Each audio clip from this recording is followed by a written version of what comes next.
Okay, so maybe you've watched your favorite streamers play Star Citizen and decided to play too. So you head on to Star Citizen's website and clicked on the game package option, and you see all these game packages to choose from. So maybe now you wonder, which package should you choose? Well, I've got you covered with this Star Citizen's Ultimate Buyer's Guide.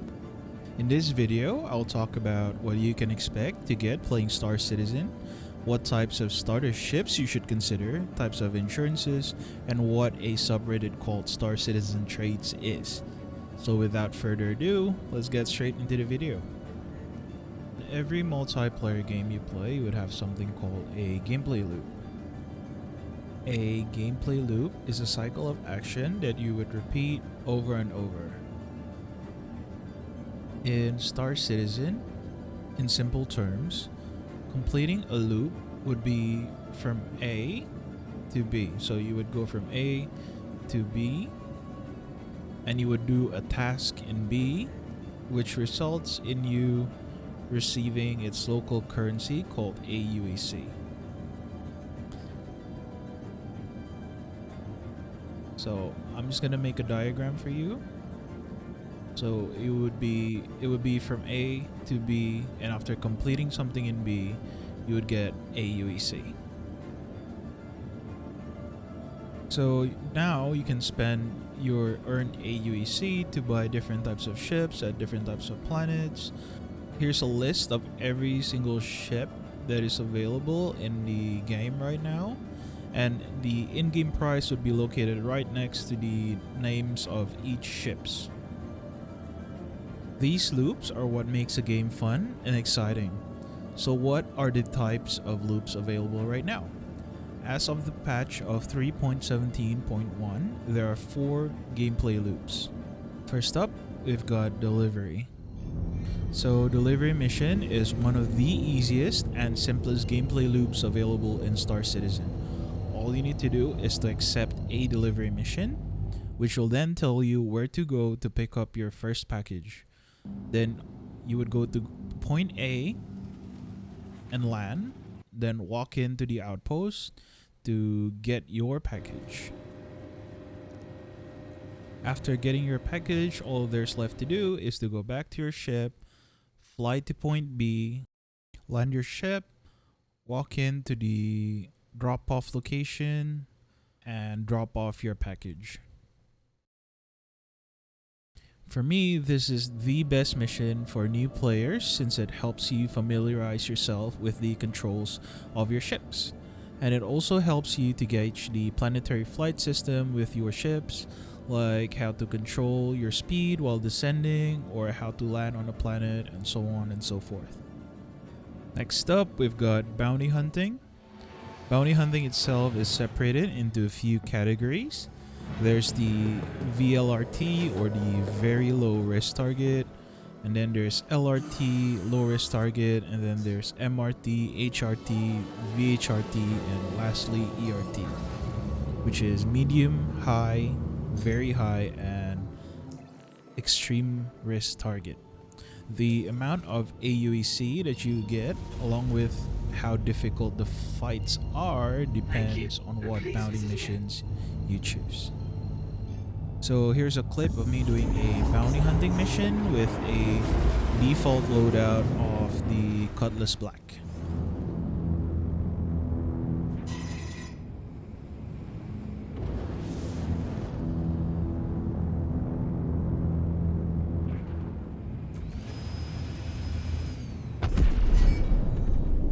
Okay, so it looks super easy because I usually do my bounty hunting mission in Crusader, and at the time of filming, I was filming in Hurston, so instead of getting an LRT, I got a bounty trial mission, which is what you would get the first time you want to try it out, a bounty hunting mission. So that's why it looks so easy. Well, moving on. Next up, we've got mining. Mining itself in Star Citizen is separated into 2 categories, which is hand mining and ship mining. If you really want to farm AUEC though, the best way to do it is to do ship mining. I would primarily focus on ship mining in this video, and the thing with ship mining is that there's only one type of resource that you want to mine, and it's called quantanium. And the thing with quantanium is that if it's left too long in your cargo hold, then your whole ship would explode, since quantanium is a volatile material.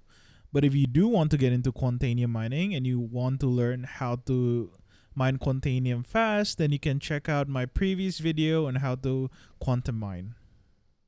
Alright, last we've got trading. Trading is quite the lucrative business in Star Citizen. All you're doing is basically the same as a delivery mission, but instead of just one package, you'll be using your own money to buy however much cargo you want and store it in your cargo hold. Then all you need to do then is just bring your ship to a place that accepts your cargo and sell it there. But the thing with trading is that it is highly dependent on what type of cargo you're trading, how much you're buying, and what type of ship you're carrying. Trading in Star Citizen is very dependent on cargo volume. So the smaller size ship you have, the less profit you'll get. And the thing with trading is that it is also quite risky. Risky in the sense that sometimes there are pirates that could pull you out of your quantum drive, and they will either destroy your ship or take you hostage.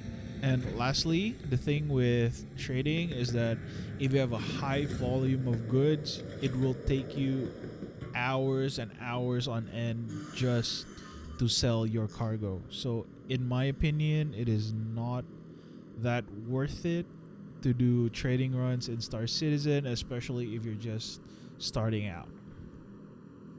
Okay, now we're gonna talk about the different types of starter ships, and these are the starter ships that I've chosen for our video. The reason I've decided on these ships are due to their price points, which range from $45 to $115 for the game packages, a price at which I would expect to see a AAA game to list as a standard to the Ultimate Edition of its game. Alright, so let's start with the Aurora MR. With a price of $45, the Aurora series is what you can call the bread and butter of a chill gaming session in Star Citizen. It has everything that you'd expect from a civilian ship that is used to go to and fro the different planets of Star Citizen. Entering the Aurora is very simple and nice. You've got a collapsible ladder along with 2 doors on each side of the ship, so you can always enter and go from wherever you want. The Aurora also has a functional bed which you can use for those long downtimes during quantum drives. The only problem I see is your head clipping through, but other than that, everything is fully functional. The Aurora also has enough space for you to put down cargo boxes for those delivery missions, so you are covered in PvE as well as delivery missions. The pilot seat and the pilot view is very nice. In the Aurora, you have a 180-degree view up and down, which means you can fly safely and well for those planetary expeditions. Now, keep in mind that the RSI Aurora is a single-seater ship. That means you and your friends cannot do stuff together. Well, your friend can be inside your ship, but he or she would not have anything to do inside the ship, so I only recommend this plane if you're solo. Now, the RSI has its own unique design, which is a single head with a long rectangular body. Now, you can see this being translated into other RSI ships, such as the Scorpius, which I currently do not have, but once I get it, I might make another video about it. So that's it for the RSI. Moving on.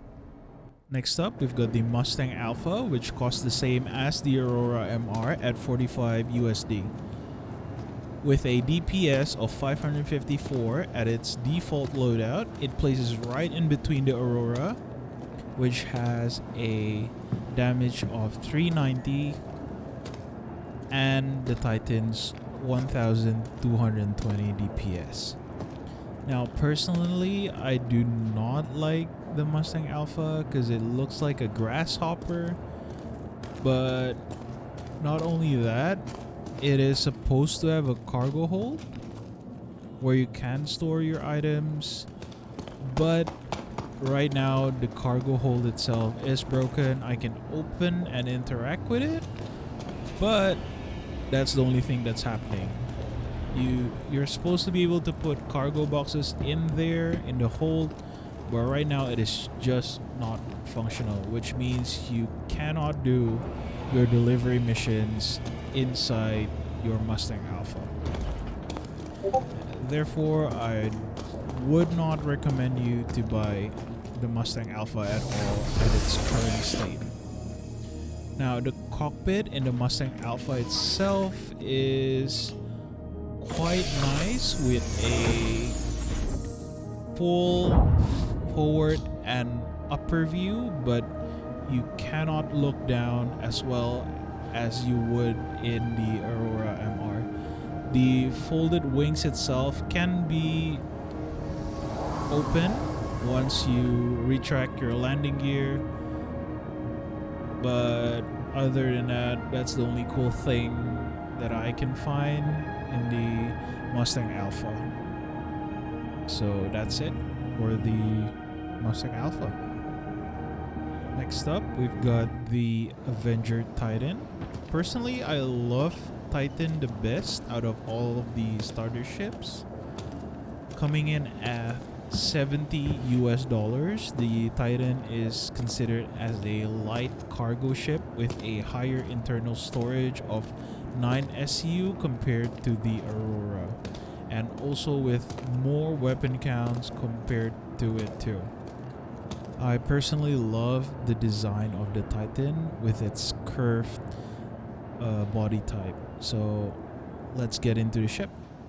So the way you climb into the cockpit of the Avenger Titan looks a lot like how you climb up an F-16, which I really love.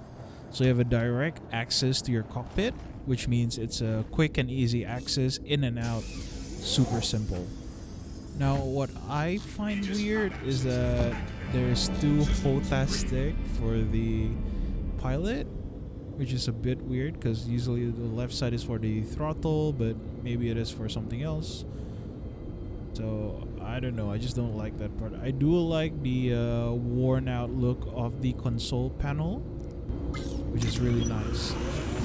Now moving on to the living quarters. On the left side there's this fancy screens where you can see all your ship's components too, but that's all. There's nothing much right now. On the right side though, you do have your single bed where you can sit or lie down during those quantum drive travel times. Moving on, at the cargo hold there is a huge cargo where you can put down all of your delivery items and stuffs. Now in the different types of ships such as the Aegis, Harbinger, or Warden, this cargo hold itself would be switched out with either a EMP device for the Warden or a prison cell for the Harbinger. Now the back part of the ship is accessible. When you click on it, the ramp goes down, which means there's another access either from the cockpit itself or from the ramp, which would be used typically to push in your prisoner if you're on a Harbinger. And that's it for the walkthrough of the Titan. Now moving on to our last ship, we've got the Cutlass Black, the biggest and the most expensive of them all.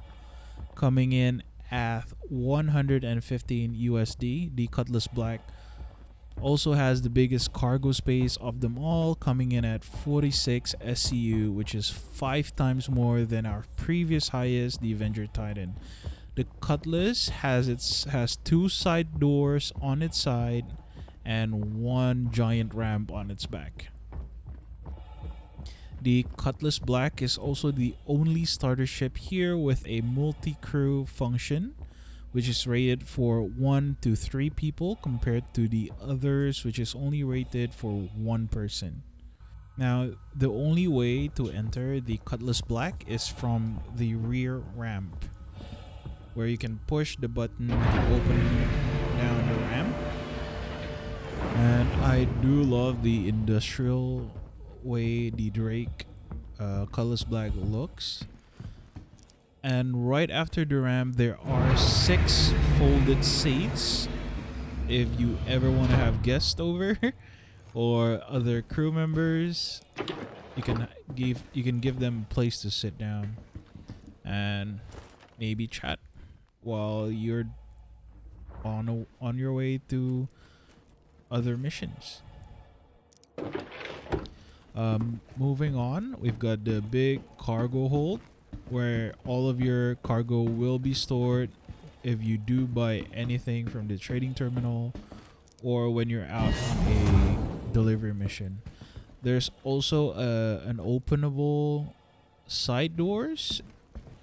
Now, I think this is designed and intended for salvage missions when you're out, because the Cutlass Black does have a size 1 tractor beam where you could do salvage missions later on in the game.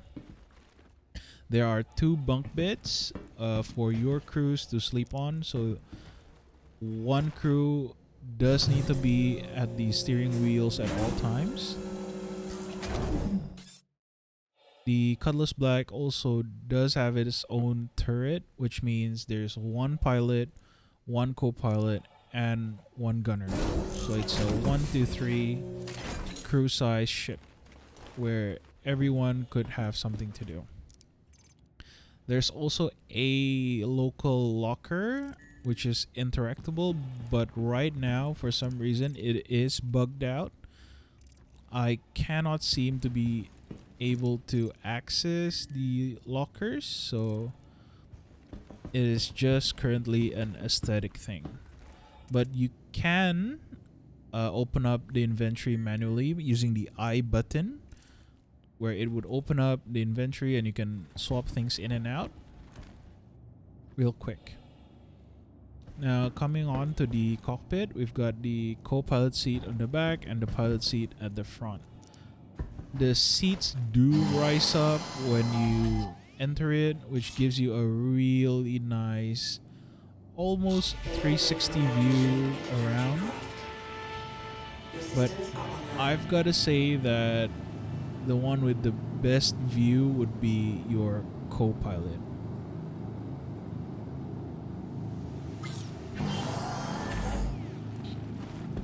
So trying to sit down at a co-pilot seat, right now the co-pilot seat does not have anything to do other than calling the stations for landing permissions, but you do get the nice view looking around since the co-pilot seat does have the highest race chair out of the 2 of them. So the co-pilot's role right now is only to monitor and contact landing services, which is not really implemented in the game. And that's it for the Cutlass Black. Alright, next up, I'll give a short brief on what insurance are. And as you can see, this is what I have buying the game package for my game. I've got 120 months insurance on my Avenger Titan. But there are variations of these, such as the 3 months, 120, and lifetime insurances. That's what I can remember on the top of my head.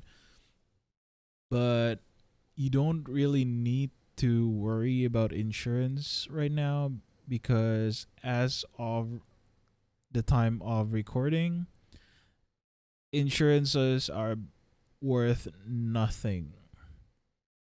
Every single ships that you own can be claimed, is insured, and as far as I know, insurances will only be implemented once the game is out, which is who knows when. So right now, don't feel left out if you bought a ship that only has the normal 3 months insurance instead of the lifetime insurance or some things like that.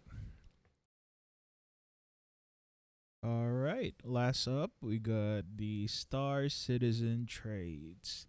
It's a subreddit where people would post things to sell, such as their ships, game packages, or subscriber items in the quote unquote gray market. Now, why is Star Citizen trades important? Well, you know that CIG sells their ships, but those ships that you see in the store, some of them are limited edition. That's why people would sell things there that are not in the store, and they would sell it in the gray market in Star Citizen trades. So right now what we're looking at is called upgrades, which is an item that you apply to your ship to upgrade your ship to the end result of said upgrade. So let's say you have an Aurora MR that you just bought and you wanted to upgrade your Aurora to a A2 Hercules. So what you do, you would go down and you would upgrade your Aurora to a Carrack. Let's say I'm choosing a Carrack because it's on the list. So I'm seeing here that I can upgrade a Hull D to a Carrack. So I'm gonna upgrade my Aurora into a Hull D. Then I'm gonna buy that upgrade item from Star Citizen Trade,